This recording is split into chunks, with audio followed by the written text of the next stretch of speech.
네, 소개해 주셔서 감사합니다. 네, 저는 오늘 발표를 하게 될 한양대학교 생명과학과의 주교수로 재직 중인 이경민이라고 합니다. 먼저 이렇게 좋은 기회를 주셔서 좋은 기회를 주신 브릭 관계자분들께 감사의 말씀을 전하고 싶습니다. 소개해 주신 대로 저는 오늘 PRI11의 피아실 카이네이즈 경로를 통한 항에스트로겐 처리에 대한 내성부여 기전에 대한 얘기를 해볼 건데요. 저는 이 이야기를 시작하기 전에 먼저 대략적인 저희 필드에서 어떤 식의 연구가 진행되고 있는지를 소개해드리고자 합니다. 현재 의료는 어떻게 적용되어지고 있느냐라는 질문을 받았을 때 제가 이러한 그림을 보여드리는데요. 이제 일반적인 암 환자가 발생했을 때 예전 같은 경우는 트레디셔널 메디슨 같은 경우는 환자의 셀렉션, 즉 환자의 종양 타입이라든지 특정 예후 그리고 특정 바이오마커를 고려하지 않고 모든 환자 일괄적으로 처리하는 방법이 진행되어져 있었는데요. 이런 처리는 시스테미컬리 어떤 현상을 초래했냐면 어떤 환자에서는 베네핏이 있었고 어떤 환자에서는 이펙트가 없었고 그리고 어떤 환자에서는 어드버스 이벤트가 발생한 일이 있었습니다. 하지만 이런 과학적인 해석이 결핍된 접근은 어떠한 기준, 어떠한 현상 때문에 이러한 것이 관찰되는지 알 수가 없었고요. 이제 이것을 극복하기 위해서 좀 더 환자를 세분화시켜서 접근하는 방법을 취했습니다. 그것이 저희가 알고 있는 Stratified Medicine이라는 방법인데요. 이제 이것은 저희가 그 특정 암을 암종으로 분류하고 그 특정 암종에서 또 특정 모레큘러 바이오마커 등에 의해서 서브타이핑을 해서 좀 더 해당 암을 세분화시킨 이후 각 서브타입에 맞는 최적의 처리를 진행하는 방법인데요. 이러한 방법은 당연히 몰레큘러 바이오마커에 따라서 환자 그룹에 맞는 최적의 치료법을 제시했다는 방법으로서 실제 환자 예후를 개선시키는 데 많은 기여를 했습니다.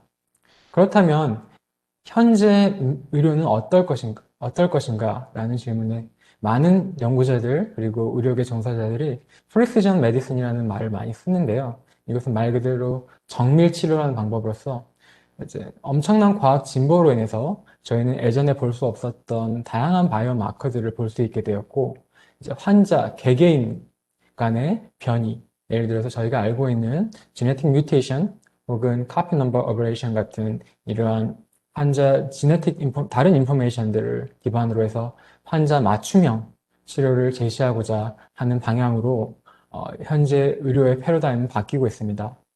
그래서 이러한 연구를 수행함에 있어서 어, 저희가 중개 연구라는 말을 많이 쓰는데요. 이 중개 연구, Translational Research에 대한 간단한 워크플로우는 다음과 같습니다.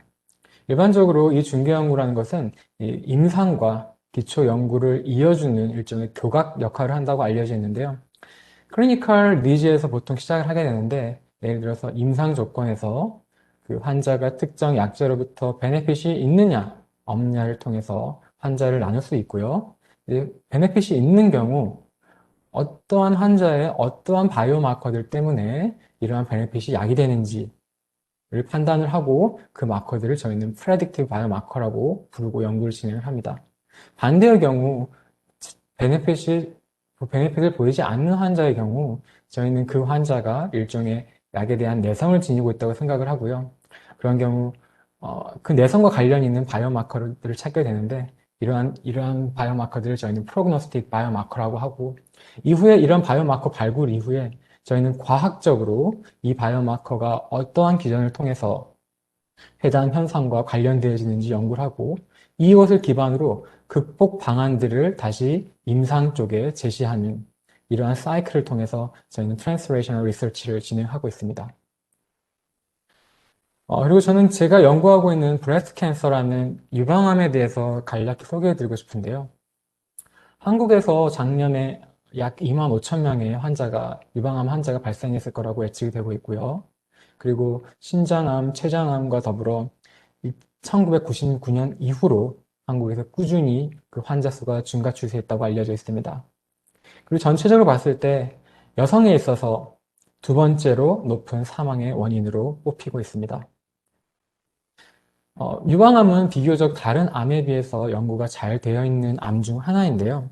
유방암 같은 경우는 histologically 조직적으로 봤을 때 그리고 molecularly 봤을 때 그 유방암 자체를 나눌 수 있는 그런 기준들이 잘 연구가 되어져 있습니다. 특히 저는 오늘 molecular subtype에 대한 얘기를 좀 해볼 건데요. 이것은 특정 분자 마커들을 통해서 유방암을 subtype로 나눌 수 있다는 근거가 될 수 있는데 크게 세 가지로 나눌 수 있습니다. 루미널 A와 루미널 B 타입을 포함하는 에스트로겐 리셉터, 에스트로겐 수용체를 발용하는 ER 포지티브 타입이 있겠고요. 그리고 헐투라는 유명한 발암 유전자를 발현하고 있는 헐투 포지티브, 그리고 마지막으로 헐투와 ER, 그리고 프로제스테론 리셉터까지 발현하지 않는 3중 음성, 즉 트리플 네거티브 브레스트 캔서 이렇게 크게 세 가지로 나눌 수 있습니다. 이 바이오마커가 존재한다는 것은 어떤 의미를 갖느냐? 사실 이 바이오마커들은 그 해당 서브타입을 처리하는 데 있어서 중요한 기준이 되는데요.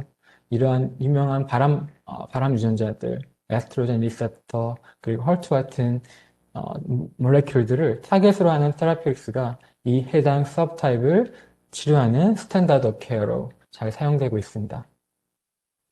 그렇다면 실제 브레스트 캔서 환자가 발생한다면 이 환자들은 어떠한 방식을 통해 처리가 제시되는지에 대한 로드맵들이 잘 알려져 있는데요. 크게 에스트로겐 리셉터를 발현하는지 아닌지에 따라서 환자를 분류하게 됩니다. 그에 따라서 에스트로겐 포지티브 같은 경우는 에스트로겐 리셉터 포지티브 같은 경우에는 저희가 추가적인 헐트의 발현에 따라서 루미날 B 타입 혹은 루미날 AB 타입으로 나누는데요. 헐투가 발현하지 않은 경우는 일반적으로 유방암에서 가장 예후가 좋은 케이스들로 알려져 있고요. 이런 경우에는 엔도크라인 테라피라고 하는 항호르몬 처리가 이루어지게 되고 혹은 경우에 따라서 키모테라피, 화학 항암요법까지 같이 고려가 되게 됩니다. 그리고 헐투가 발현되는 경우 저희는 항암 예후가 좀 안 좋기 때문에 항암 화학요법을 플러스 그리고 헐투를 타겟하는 테라피를 사용하게 되고요.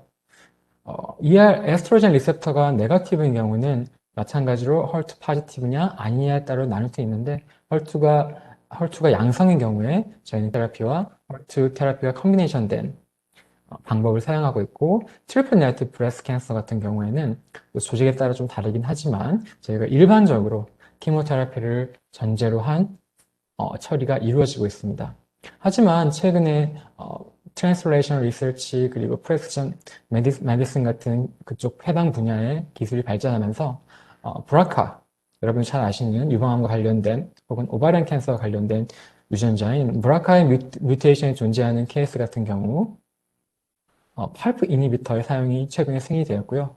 마찬가지 맥락에서 PDL1이라고 불리는 체크포인트 이뮨 체크포인트들의 발현을 하는 유방암의 경우 선택적으로 안타이 PD-L1 블라케이드 사용이 승인이 되었고 실제로 사용이 되고 있습니다. 저는 좀 더 세분화돼서 브레스트 캔서 중에서 특정 앰플리피케이션에 대해서 오늘 얘기를 해볼 건데요. 특히 그것은 17q23, 17q23 로커스가 될 것입니다. 일반적으로 약 7%의 유방암이 이 부분의 앰플리피케이션을 가지고 있다고 알려져 있는데요.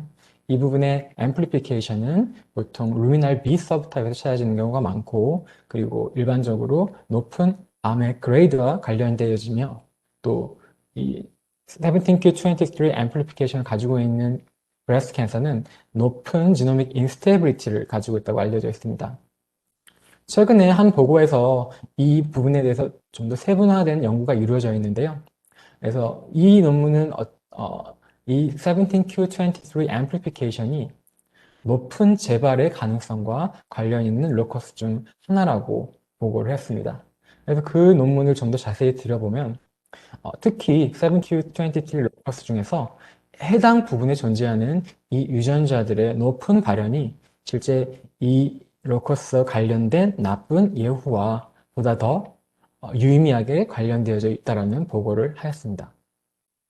뿐만 아니라 제가 이전에 속했던 연구실에서도 해당 앰플리피케이션을 환자에서 동정을 하였는데요. 그 환자라 함은 저희가 레트로졸이라고 하는 아로마테이즈 이니비터, 즉 제가 널리 쓰이는 엔도크라인 테라피 중 하나인데 이것은 에스트로겐의 생산을 제어하는 일종 방법으로서 저희가 ER positive breast cancer 환자에 많이 처리를 하는 방법입니다. 이제 보통 이것을 짧게 처리하고 저희가 수술을 하는 과정을 거치는데 저희가 처리 전후를 비교해서 그리고 proliferation index인 Ki67 레벨을 처리 전후를 비교한 뒤 Ki67이 줄어드는 경우 처리에 따라서 줄어드는 경우 저희는 그 환자들이 예후가 좋을 것이라고 예측을 하고요. 만약에 그 Ki67이 그대로 남아있거나 올라가는 경우는 저희가 예후가 안 좋을 것이라고 예측을 하는데 실제로 이 1723 amplification이 이런 예후가 안 좋은 케이스에서 높게 발견된다는 것을 찾을 수 있었습니다. 그리고 저는 저희 연구실의 다른 연구에서 마찬가지로 레트로졸을 이용한 임상 연구를 진행을 했었는데요. 저희는 이 임상 연구를 통해서 확보된 환자 조직을 엑솜, 환자 조직의 엑솜 그리고 트랜스크립톰을 분석을 해봤습니다. 분석을 해봤을 때 그리고 저희가 그 환자 그룹을 레트로졸에 반응하는 그리고 반응하지 않는 그룹으로 나눠봤을 때 특정 유전자들의 발현이 증가 혹은 감소가 되어져 있었는데요. 저는 그 중에서 PRR11이라는 유전자를 찾을 수 있었고 특히 PRR11과 다른 브립이라는 유전자가 유의미하게 증가된 유전자였는데 이것들은 특히 17q23 로커스에 소속된 유전자 중 PRR11이 가장 유의미하게 증가되어져 있다는 것을 mRNA 수준에서 찾을 수 있었습니다. 그리고 저희는 추가적으로 독립된 환자 환자 그룹 샘플을 이용해서 실제로 레트로졸의 반응이 안 좋은 환자 그룹에서 PRR11의 단백질 발현이 증가되어 있음을 재확인할 수 있었습니다. 그렇다면 다시 앰플리피케이션으로 좀 돌아가서 얘기를 해볼게요. 실제로 그러면 PRR11 앰플리피케이션이 환자에서 찾아지느냐? 이 질문에 대답을 하기 위해서 저희는 여러 가지 브레스트 캔서 데이터셋을 살펴봤습니다. 메타브릭, 그리고 TCGA, 그리고 최근에 구축된 메타스타틱 브레스트 캔서 프로젝트 데이터셋을 살펴봤는데요.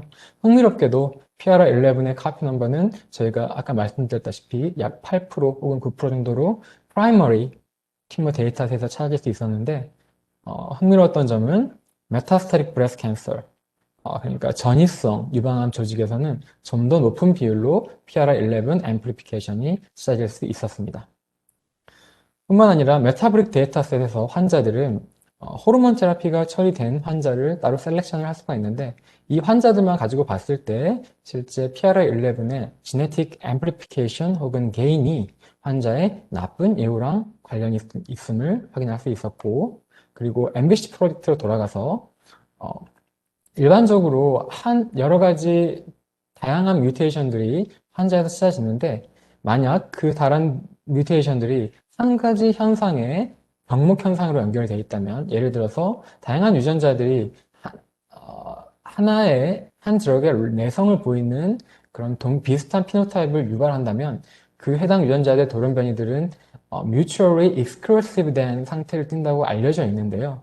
흥미롭게도 PRR11의 amplification도 endocrine therapy resistant의 드라이버라고 알려진 ESR1 뮤테이션 그리고 NF1 뮤테이션과 mutually exclusive한 패턴으로 나타내진다는 것을 확인할 수 있었습니다. 그래서 저희는 지금 저희가 기존에 가진 결과들을 통해서 17q23 로커스의 amplification이 엔도크라인 테라피 내성과 관련이 되어 있을 수 있다는 증거와 그 해당 로커스에 존재하는 유전자 중 PRR11이 가장 유의미하게 관련이 있을 것이다 라는 단서들을 찾을 수 있었고 그래서 이러한 가설을 좀 더 솔리드하게 만들기 위해서 저희는 저희가 봤던 데이터셋 이외에 또 두 개의 데이터셋을 추가로 비교를 해봤습니다. 이 데이터셋들은 모두 레트로졸이라는 혹은 다른 종류의 아로마테이즈 이니비터가 사용된 클리니컬 트라이얼을 통해서 얻어진 환자 샘플을 분석해서 만들어진 데이터셋이고요. 마찬가지로 아로마테이즈 이니비터 처리 전후 유전자 발현을 비교해 놓은 데이터셋입니다. 흥미롭게도 저희가 유전자 중 17q23 로커스에 존재한 유전자만 따로 분리해서 보았을 때 아까 말씀드렸던 Ki67 처리 후 높은 Ki67과 관련이 있는 통계적으로 유의미한 관련이 있는 유전자들을 따로 분리해 봤습니다. 근데 흥미롭게도 PRR11이 이 세 개의 독립적인 데이터셋에서 공통적으로 찾아지는 유전자였습니다. 하지만 저희는 마찬가지 이유로 브립1이나 다른 유전자들도 엔도크라인 테라피 내성에 관련이 있을 수 있다는 점을 놓치지 않고 이 모든 PRR11 포함 4개 유전자를 가지고 향후 실험실에서 연구를 수행을 해봤는데요. 그 4개 유전자의 크로모좀 17번 크로모점 위에 위치는 다음과 같고요. 저희는 이 유전자들 간의 능력을 비교해 보기 위해서 에스트로겐 리셉터 양성 유방암 세포주에 이 4개 유전자를 모두 과반을 시켜봤습니다. 과반을 시켜봤을 때 과반을 시킨 이후에 저희는 그 세포주를 에스트로겐 없는 상황에서 배양을 시켰는데요. 이것은 즉 아로마테이즈 인히비터가 처리된 상황을 미믹할 수 있는 상황이라고 간주하시면 되겠습니다. 흥미롭게도 오직 PRR11을 과반을 시켰을 때 두 개의 세포주에서 공통적으로 에스트로겐 인디펜던트한 그로스가 촉진됨을 확인할 수 있었고 인 비보 세팅에서도 이러한 컨셉을 확인하기 위해서 저희는 PRR11이 앰플리파이된 ER positive breast cancer 셀 라인을 가지고 독시사이클린 인듀서블 PRR11 락다운 시스템을 만든 이후 이 세포주를 쥐에 심었는데요. 여기서 특이점은 쥐긴 한데 오바리가 액토마이즈 되어 있습니다. 즉 이 쥐는 에스트로겐을 생성할 수 없는 쥐라는 점을 염두에 두시면 될 것 같고요. 저희가 초기 종양 형성을 촉진하기 위해서 14일 동안 에스트로겐을 분비하는 에스트로겐 펠렛을 같이 심어주었고 실제 종양이 육안으로 관찰되는 3, 4주부터는 저희 독시사이클린을 처리해 줌으로써 PRR11의 발현을 인비보 세팅에서 조절해 줬습니다. 보시면은 이제 보라색이 PRR11이 억제된 환경에서의 PRR11 억제된 세포에서의 종양 증식인데요. 이 빨간색과 비교해 보시면은 유의미하게 PRR11 억제가 에스트로겐 인디펜던트에서의 종양 증식을 억제할 수 있다는 걸 확인하였습니다. 뿐만 아니라 엔도크라인 즉 안타이 에스트로겐 즉 항에스트로겐 처리라고 하면 다양한 방법들이 있는데요. 제가 말씀드렸던 아로마테이즈 이니비터가 있을 수 있고 그 이외에 셀렉티브 에스트로겐 리셉터 모듈레이터라고 저희가 잘 알고 있는 타목시펜 같은 약들이 있고 또 비교적 최근에 개발이 되고 사용이 승인된 셀렉티브 에스트로겐 리셉터 데그레이더 또 저희가 잘 알고 있는 풀베스트랑 이러한 드럭들이 실제로 클릭에서 사용이 되고 있습니다. 저는 이런 PR11의 높은 발현과 다른 종류의 항에스트로겐 처리 간의 가능성 간의 상관관계를 찾아보기 위해서 프리즘이라는 일종의 드럭 스크리닝 데이터셋을 살펴봤습니다. 여기서 저는 유방암 세포주, 특히 ER 포지티브 셀 라인만 선택을 해서 살펴봤고요. 이 ER 포지티브 브레스트 캔서 셀 라인에서 높은 PRR11의 카피 넘버가 실제로 나쁜 풀베스트랑에 대한 센시티비와 통계적으로 근사한 그리고 유의미한 상관관계가 있음을 확인할 수 있었습니다. 실제로 저희는 PRR11을 저희 가지고 있던 세포주 모델에서 과발환시키고 그것이 실제로 풀베스트랑에 대한 반응성을 감소시킨다는 것을 확인할 수 있었고 저희는 또 풀베스트랑의 레지스턴트한 셀라인을 풀베스트랑을 오랜 시간 처리해 줌으로써 구축을 해봤는데요. 여기서 PRR11을 억제했을 때 다시 풀베스트랑에 대한 가능성을 회복할 수 있다는 것까지 확인을 했습니다. 그렇다면 과연 PRR11은 어떠한 몰레큘러 기전을 통해서 이러한 내성을 촉진하는 것일까요? 이것을 찾기 위해서 저희가 이전에 사용했던 그 환자 트랜스크립톰 분석 데이터를 활용해서 어떠한 세포 내 신호가 바뀌어 있는지 조사를 해봤습니다. 특히 저는 여기서 브레스트 캔서, 유방암 스페시픽하게 짜여진 진 시그니처들을 사용을 했는데요. 여기서 이 힙맵에 보이는 모든 유전자들은 모든 시그니처들은 PRR11의 발현과 양 혹은 음의 상관관계를 가지는 시그니처들입니다. 저는 그 중에서 특히 PI3 카이네이즈와 관련된 패스웨이에 포커스를 맞췄는데요. 그 이유는 이 패스웨이의 활성화가 엔도크라인 테라피 레지스턴스를 촉진할 수 있다고 기존에 알려져 있기 때문이었습니다. 뿐만 아니라 저는 다른 데이터셋인 메타보릭 데이터셋에서 PRR11의 제네틱 게인 혹은 앰플리피케이션이 PI3 카이네이즈와 관련된 다양한 홀마크 시그니처, PI3 카이네이즈 AKT mTOR 시그니처 그리고 mTOR 시그니처 증가와 또 유의미한 관계를 가지고 있다는 것을 확인할 수 있었습니다. 근데 실제로 저는 인비트로 세팅에서 PRR11을 다양한 세포주에서 낙다운 시켜줬을 때 PI3 카이네이즈의 키 플레이어죠. AKT의 포스포리레이션이 감소될 수 있다는 것을 확인했고 반대로 다른 조건에서 PRR11을 과발현 시켜줬을 때 AKT의 포스포리레이션이 증가될 수 있다는 걸 확인할 수 있었습니다. PI3 카이네이즈에서 간단히 말씀드리면 PI3 카이네이즈라고 하는 것은 보통 두 개의 서브타입을 가지고 어, 서, 어, 두 개의 몰레큘로 이루어져 있는데요. 첫 번째는 P110 알파라고 해가지고 카탈리틱 서브유닛 그리고 P85 레귤레토리 서브유닛으로 이루어져 있습니다.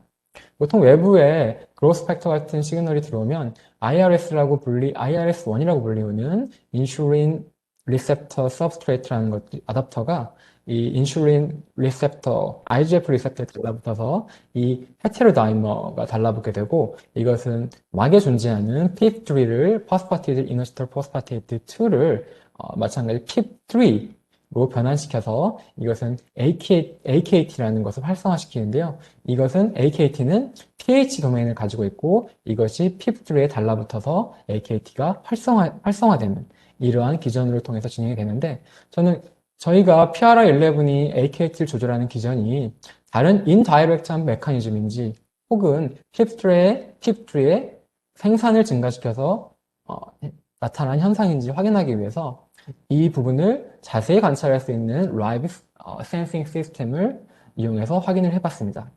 저희가 사용한 시스템은 pH 도메인에 GLP 프로틴이 달라붙어 있어서 실제로 pH 도메인이 얼마만큼 막으로 이동했는지 미리스토 레이트 되어 있는지를 확인할 수 있는 방법인데요. 이 프로브를 이용해서 저희는 라이브 셀 이미징을 해봤고 일반적인 상태에서 보시면은 막 근처에는 브라이트한 시그널이 바로 이 라이브 센서 이미지 시그널이라고 보시면 될 것 같고요. 막 부분에서 잘 관찰되던 이 pH 도메인 인디케이터의 신호가 저희가 PRR11을 낙다운 시켜줬을 때 드라마틱하게 감소될 수 있다는 것을 저희 모델을 통해서 확인을 했습니다. 그래서 PI3 카이네이즈 패스웨이에 대해서 다시 한번 소개해 드리자면 일반적으로 외부의 그로스 팩터를 혹은 인슐린이 그로스 팩터 리셉터가 인지를 하게 되면 IRS라는 것이 달라붙게 되고 아까 말씀드렸던 P110, P85 헤테로다이머가 IRS에 달라붙고 이것은 PIP2로부터의 PIP3 전환을 활성화시켜서 AKT를 활성화시키는 캐스케이드를 거치는데요. 기존에 보고되었던 컨셉 중 어떤 것이 있었냐면 P85가 뭔가 튜머 서프레시브한 기능을 가지고 있다라고 사람들이 현상을 관찰할 수 있었고 다양한 기전이 있지만 그 중 하나가 바로 P85 호모다이머라는 컨셉이 있는데요. 그것은 어떤 것이냐면 P85 같은 경우는 인트라몰레큘러 인터랙션이라는 가지고 있는 SH3 그리고 프로라인 리치 도메인들의 결합을 통해서 호모다이머를 형성할 수 있는데요. 이것은 P85, P110 헤테로다이머와 경쟁적으로 IRS1에 결합을 해서 PI3 카이네이즈 패스웨이가 턴온 되는 것을 막는다고 보고가 되어져 있었습니다. 제가 왜 이것에 주안점을 두었냐면요. PRL11 같은 경우 그 이름에서 아시다시피 프로라인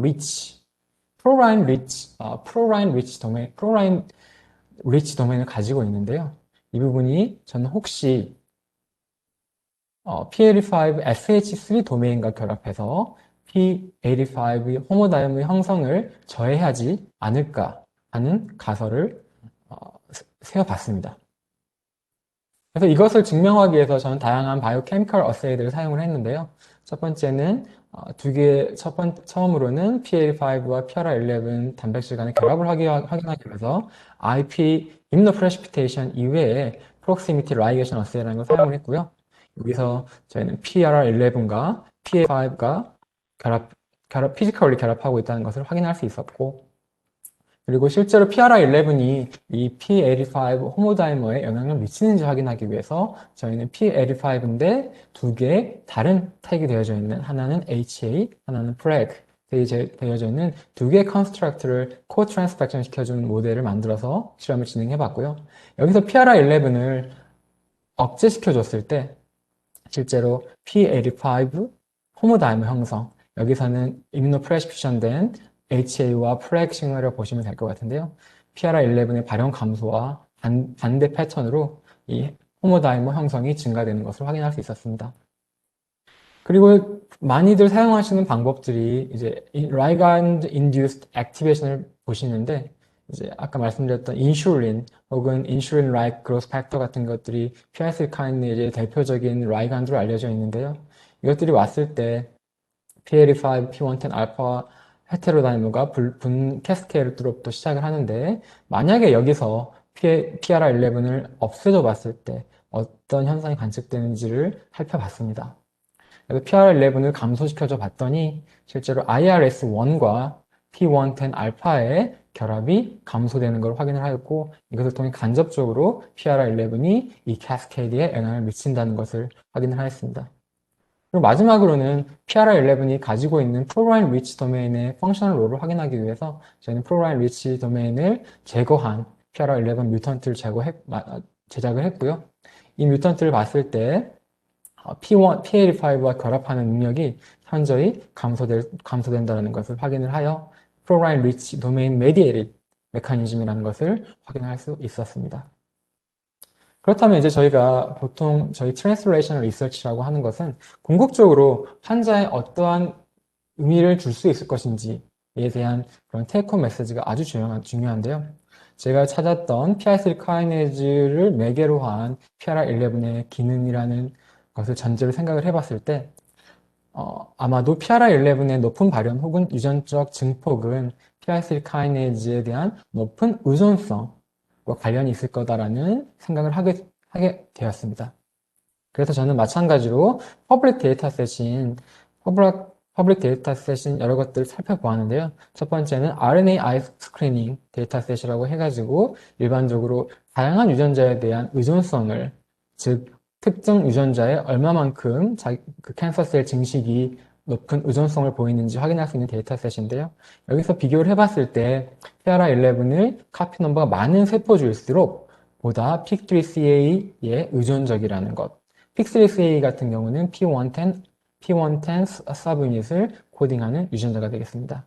이 유전자의 높은 의존성을, 즉 돌려 얘기하면 PIK3CA를 억제시켜줬을 때 PRR11 많은 카피를 가지고 있는 암세포의 경우 좀 더 세포 증식이 어렵다라는 것을 확인할 수 있었고, 비슷한 컨셉인데 마찬가지로 드럭 센시티비티가 측정되는 데이터셋을 활용을 해가지고 PRR11의 카피 넘버가 많은 세포주가 PI3 카이네이즈를 타겟으로 하는 드럭인 픽틸리습 혹은 타셀리습에 좀 더 센시티브할 수 있다는 것을 그 코릴레이션을 제가 찾을 수 있었습니다. 실제로 인비트로에서 저희가 PRR11을 과발현시켜 주었을 때 보다 PI3 카이네이즈 이니비터들의 센시티브해질 수 있다는 것을 확인을 하였습니다. 그래서 저희는 그렇다면 저희가 일반적으로 ER 포지티브 브레스트 캔서에 처리를 하는 안티 에스트로젠, 항에스트로젠 처리와 이 PI3 카이네이즈 이니비터들을 컴비네이션 하면은 PRR11 앰플리피케이션이 된 캔서들을 효과적으로 극복할 수 있지 않을까 하는 컨셉으로 다음과 같은 실험을 진행을 했는데요. 그 실험은 에스트로겐이 없는 상태, 즉 저희가 항에스트로겐 처리가 됐다는 그런 전제 하에 세포 증식을 살펴봤는데, 제가 아까 보여드렸다시피 PRR11의 과발현은 에스트로겐이 없는 상태에서 세포 증식을 촉진시켰고요. 하지만 이것은 PI3 카이네이즈 이니비터들을 컨비네이션을 함으로써 훈령이 극복될 수 있다는 점까지 확인을 하였습니다. 그래서 요약을 해드리자면 저희는 PRI11이 안티에스트로겐, 항에스트로겐 내성을 촉진한다는 것, 그 중에서도 특히 17q23 앰플리피케이션에서 이 유전자가 핵심 드라이버라는 것을 확인을 했고요.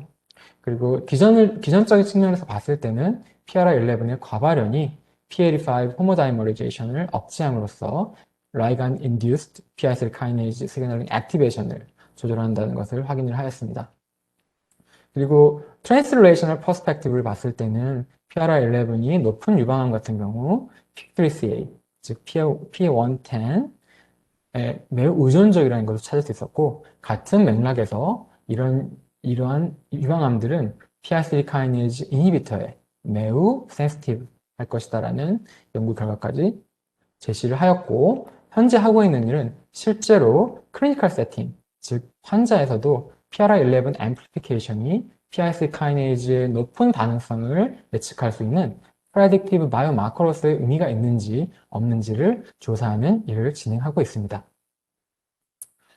이 연구는 저희가 이전에 수업돼 있었던 카를로스 아르티아가 UT 사우스웨스턴에 있는 연구실에서 진행이 됐었고요. 많은 훌륭한 과학자분들의 도움을 통해서 이루어질 수 있었습니다. 저는 최근 한양대학교 생명과학과로 자리를 옮겨서 연구를 진행하고 있고요.